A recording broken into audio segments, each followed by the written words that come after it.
Pas dënimit për korrupsion pasiv dhe shpërdorim detyre pas skandalit seksual në Zyrë, gjykata e apelit ka liruar ish kryebashkiakun e Kukësit Safet Gjitsi. Mësohet se gjykata e apelit të juridiksionit përgjithshëm vendosi ndryshimin e vendimit për shkak të gjendjes jo të mirë shëndetësore të ish kryebashkiakut. Sipas këtij vendimi, Safet Gjitsi do ta kalojë në banesën e tij pjesën e mbetur të dënimit. Safet Gjitsi kishte dorëzuar kërkesën për lirimin nga burgu në gjykatën e Elbasanit duke përdorur si argument gjendjen e tij shëndetësore. Avokati i tij ka pretenduar se Gjitsi vuan nga një zmadhim i aortës dhe diabeti formës rënduar.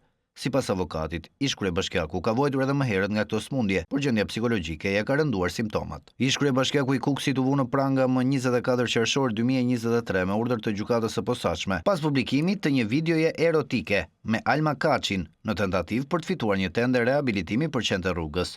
Apeli i GJK-s e dënoi me 4 vite e 6 muaj burg për korrupsion pasiv ish kryebashkiakun. Dënim që për shkak të gjykimit të shkurtuar i shkoi në 3 vite burg, ndërsa ka përfituar ulje edhe nga qëndrimi në paraburgim, ndërsa Alma Kaçi u dënuar me 12 muaj burg për korrupsion aktiv.